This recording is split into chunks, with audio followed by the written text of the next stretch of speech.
Hello guys, welcome back to my YouTube channel. आशा है कि आप सभी काफ़ी अच्छे होंगे और अपने एग्ज़ाम की तैयारी आप सभी काफ़ी अच्छे से कर रहे होंगे।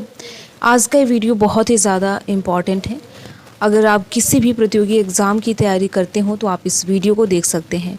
आज के इस वीडियो में 3 सितंबर 2025 के दिन का जो भी इम्पॉर्टेंट करेंट अफेयर्स है, जहाँ से एग्ज़ाम में प्रश्न पूछे जाने की संभावना है, उन प्रश्नों को आज की इस वीडियो में हम देखेंगे।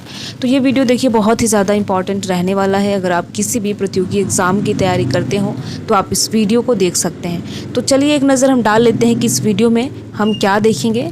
इम्पॉर्टेंट डे और थीम देखेंगे, यानी कि अगर 3 सितंबर के दिन कोई महत्वपूर्ण दिवस मनाया जाता है तो उसे देखेंगे, साथ ही साथ थीम को देखेंगे। नेशनल और इंटरनेशनल अफेयर्स देखेंगे। स्पोर्ट जगत से अगर कोई इंपॉर्टेंट प्रश्न है तो उसको भी आज के इस वीडियो में हम देखेंगे। तो कंप्लीट वीडियो आपके लिए बहुत ही ज़्यादा इंपॉर्टेंट रहने वाला है। अगर आप किसी भी प्रतियोगी एग्ज़ाम की तैयारी करते हो तो आप इस वीडियो को देख सकते हैं। निश्चित तौर पर ये वीडियो आपको बहुत ही हेल्प करने वाला है। तो ये पहला प्रश्न है और ये प्रश्न दिवस को लेकर है। अगर आपको इसका आंसर पता हो तो कमेंट बॉक्स में बता सकते हैं। पहला प्रश्न है, हर साल 3 सितंबर को कौन सा दिवस मनाया जाता है। इसमें आपको ये बताना है कि प्रत्येक साल 3 सितंबर को कौन सा दिवस मनाया जाता है। ए ऑप्शन है अंतर्राष्ट्रीय साक्षरता दिवस, बी ऑप्शन है विश्व नारियल दिवस, सी है स्काई स्क्रैपर दिवस और डी ऑप्शन है विश्व शांति दिवस। स्काई स्क्रैपर मतलब होता है गगनचुंबी इमारत दिवस। ठीक है, तो अब आपको बताना है कि इन 4 ऑप्शन में से कौन सा करेक्ट ऑप्शन है, यानी 3 सितंबर को कौन सा दिवस मनाया जाता है। तो जैसा कि कल यानी 2 सितंबर को हम सभी ने देखा, 2 सितंबर को विश्व नारियल दिवस के रूप में मनाया जाता है, तो ये तो नहीं होगा। बचा ऑप्शन 3 यानी ए, बी और सी। ठीक है, तो ऐसे करके देखिए, ऐसे ही आपको प्रश्नों को एलिमिनेट करना है। उसके बाद अगर आपको कुछ भी चीज़ें याद आ रही हो तो आप उससे एलिमिनेट कर सकते हैं, जैसे विश्व नारियल दिवस का मैंने यहाँ पर बताया। ठीक है, तो देखिए सी ऑप्शन सही है, यानी स्काई स्क्रैपर दिवस 3 सितंबर को मनाया जाता है। तो ये प्रश्न बहुत ज़्यादा इम्पॉर्टेंट है, यानी कि जो ऊंची ऊंची इमारतें होती हैं उन्हें जो बनाते हैं, जो इंजीनियर, जो कारीगर हैं, उनकी स्मृति में इस दिन को सेलिब्रेट किया जाता है। तो यहाँ पर आप व्याख्या भी देख सकते हैं। स्काई स्क्रैपर मतलब गगनचुंबी इमारतें आधुनिक शहरी विकास का प्रतीक है। यह न केवल इंजीनियरिंग कौशल को दर्शाती है बल्कि आर्थिक प्रगति और आधुनिकता का भी संकेत देती है। 3 सितंबर को अब ये दिन क्यों मनाया जाता है, आप में से बहुत ऐसे कैंडिडेट होंगे जिन्हें नहीं पता है, तो यहाँ पर देख लीजिए। 3 सितंबर को यह दिन मनाने का कारण यह है कि इसी दिन प्रसिद्ध वास्तुकार लुइस एच सुलियंस का जन्म हुआ था, जिन्हें फादर ऑफ स्काई स्क्रैपर कहा जाता है। तो देखिए जो प्रसिद्ध वास्तुकार हैं उनका आज के दिन यानी 3 सितंबर को जन्म हुआ था, जिन्हें फादर ऑफ स्काई स्क्रैपर कहा जाता है, और इसीलिए 3 सितंबर को प्रत्येक वर्ष स्काई स्क्रैपर के रूप में सेलिब्रेट किया जाता है। तो इसका सी ऑप्शन सही है। देखिए अगर आपको इस वीडियो का पीडीएफ चाहिए तो हमें कमेंट बॉक्स में बता सकते हैं, आपको मिल जाएगा। दूसरा ऑप्शन है, सितंबर 2025 में 29वें महालेख नियंत्रण के रूप में किसे नियुक्त किया गया है। इसमें आपको ये बताना है कि 29वें महालेख नियंत्रण के रूप में किसे नियुक्त किया गया है। पहला ऑप्शन है मीना अग्रवाल, बी है टीसीए कल्याणी, सी ऑप्शन है अरविंद सक्सेना, डी है शोमा रॉय वर्मन। ठीक है, तो इसमें आपको बताना है कि 29वें लेखा नियंत्रक के रूप में किसे नियुक्त किया गया है। तो देखिए इसका बी ऑप्शन सही है, यानी टीसीए कल्याणी को नियुक्त किया गया है।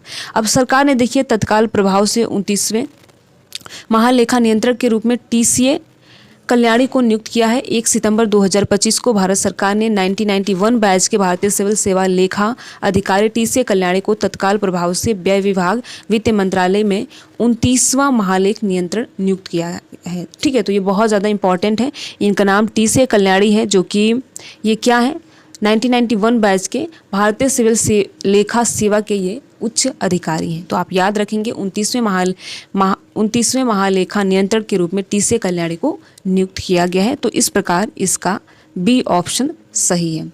अगला प्रश्न देखते हैं। ये प्रश्न देखिए बहुत ही ज़्यादा इम्पॉर्टेंट है। सेमिकॉन इंडिया 2025 में 2 से लेकर 4 सितंबर 2025 तक कहाँ आयोजित किया गया। इसमें आपको ये बताना है सेमिकॉन इंडिया 2025 का आयोजन कहाँ पर किया गया है, जो कि 2 सितंबर से लेकर 4 सितंबर तक होने वाला है। ठीक है, पहला ऑप्शन है बेंगलुरु, बी ऑप्शन है गांधीनगर, सी ऑप्शन है ग्रेटर नोएडा और डी ऑप्शन है नई दिल्ली यशोभूमि। ठीक है, तो इसका करेक्ट आंसर नई दिल्ली है, यानी सेमिकॉन इंडिया का जो संचालन हुआ है ये नई दिल्ली यशोभूमि में हुआ है। तो रिसेंटली आप सभी ने देखा होगा नरेंद्र मोदी जी ने दिल्ली में सेमिकॉन इंडिया 2025 का उद्घाटन किया है। प्रधानमंत्री श्री नरेंद्र मोदी ने नई दिल्ली स्थित यशोभूमि में भारत के सेमीकंडक्टर इकोसिस्टम को गति प्रदान करने के उद्देश्य से आयोजित सेमिकॉन इंडिया 2025 का उद्घाटन किया है। तो देखिए ऐसे प्रश्न एग्जाम में पूछ लिए जाते हैं कि इसका उद्घाटन किनके द्वारा किया गया है, कहाँ पर किया गया है, तो आपको याद रखना है। ठीक है, तो इसका डी ऑप्शन सही है, नई दिल्ली। अगला प्रश्न है भारत अमेरिका संयुक्त सैन्य अभ्यास 2025 का 21वां संस्करण 1 से लेकर 14 सितंबर तक 2025 में कहाँ आयोजित किया जाएगा। ठीक है, 1 सितंबर से प्रारंभ है और ये 14 सितंबर तक होने वाला है। तो आपको ये बताना है भारत अमेरिका संयुक्त सैन्य अभ्यास, जिसका युद्ध अभ्यास 2025 नाम है, इसका 21वां संस्करण जो कि 1 से लेकर 14 सितंबर तक होने वाला है, प्रारंभ हो चुका है और समाप्ति 14 सितंबर को होगी। ये कहाँ पर होने वाला है। ठीक है, पहला ऑप्शन है फोर्ट वेनराइट अलास्का, बी है फोर्ट ब्रैग उत्तर कोरिया। ठीक है, सी ऑप्शन है फोर्ट हुक टेक्सास और डी ऑप्शन है कैंप हैम्ब्रिज दक्षिण कोरिया। तो आपको इसमें बताना है कि इसका करेक्ट आंसर कौन सा है। तो देखिए इसका करेक्ट आंसर ए है, यानी फोर्ट वेनराइट अलास्का में इसका आयोजन होने वाला है। भारत अमेरिका संयुक्त सैन्य अभ्यास, जिसका नाम युद्ध अभ्यास है, आप याद रखेंगे 2025, इसका 21वां संस्करण जो कि 1 से लेकर 14 सितंबर तक होने वाला है, अमेरिका के फोर्ट वेनराइज अलास्का में आयोजित किया गया है। यह वार्षिक अभ्यास दोनों देशों के बीच अंतर संचालनीय और रणनीतिक सहयोग को बढ़ावा देने के लिए किया गया। तो ये बहुत ज़्यादा इंपॉर्टेंट प्रश्न है और ऐसे प्रश्न देखिए एग्जाम में पूछ लिए जाते हैं कि ये वाला अभ्यास कहाँ पर हुआ है, किस जगह पर हुआ है और किससे संबंधित है। ठीक है, तो इसका ए ऑप्शन सही है। अगला प्रश्न देखते हैं 25वां शंघाई सहयोग संगठन SCO महाध्यक्ष परिषद शिखर सम्मेलन 2025 कहाँ आयोजित किया गया। इसमें आपको ये बताना है कि जो 25वां शंघाई यानी SCO का शिखर सम्मेलन होने वाला था, ये कहाँ पर आयोजित किया गया है। तो पहला ऑप्शन है बीजिंग, बी है तियानजिन, सी ऑप्शन है मास्को और डी ऑप्शन है नई दिल्ली। तो इसमें देखिए अगर आपको पता है तो करेक्ट आंसर बता सकते हैं। तो इसका आयोजन तियानजिन में होने वाला है। तो ये बहुत ज़्यादा इंपॉर्टेंट प्रश्न है। अब देखिए तियानजिन कहाँ है, तो चीन में है, यानी चाइना में तियानजिन है। तो इसका बी ऑप्शन सही है। अगला प्रश्न है किस भारतीय संगठन ने 2025 का रेमन मैग्सेसे पुरस्कार जीता है। इसमें आपको ये बताना है कि वह कौन सा भारतीय संगठन है जिसने 2025 का रेमन मैग्सेसे पुरस्कार जीता है। तो पहला है प्रथम फाउंडेशन, ये नाम है, बी है स्माइल फाउंडेशन और जी है एजुकेट गर्ल, विश्व स्तर पर लड़कियों को शिक्षित करने के लिए एक फाउंडेशन है। और यहाँ पर डी ऑप्शन है अक्षय पात्र फाउंडेशन। ठीक है, तो इसमें करेक्ट आंसर बताना है कि रेमन मैग्सेसे पुरस्कार 2025 का किस फाउंडेशन ने जीता है। तो इसका सी ऑप्शन सही है, एजुकेट गर्ल के द्वारा ये जीता गया। ठीक है, तो भारत के ग्रामीण और शैक्षिक रूप से वंचित क्षेत्रों में लड़कियों की शिक्षा के लिए सामुदायिक और सरकारी संसाधन जुटाने हेतु समर्पित एक भारतीय गैर लाभकारी संगठन जिसका नाम foundation to educated girl global को 2025 में रेमन मैग्सेसे पुरस्कार से सम्मानित किया गया है। तो ये बहुत ज़्यादा इंपॉर्टेंट प्रश्न है, आप याद रखेंगे। इसका सी ऑप्शन सही है। अगला प्रश्न है अपनी टोक्यो यात्रा के दौरान प्रधानमंत्री मोदी ने अगले 10 वर्षों में भारत में कितने जापानी निवेश का लक्ष्य रखा है।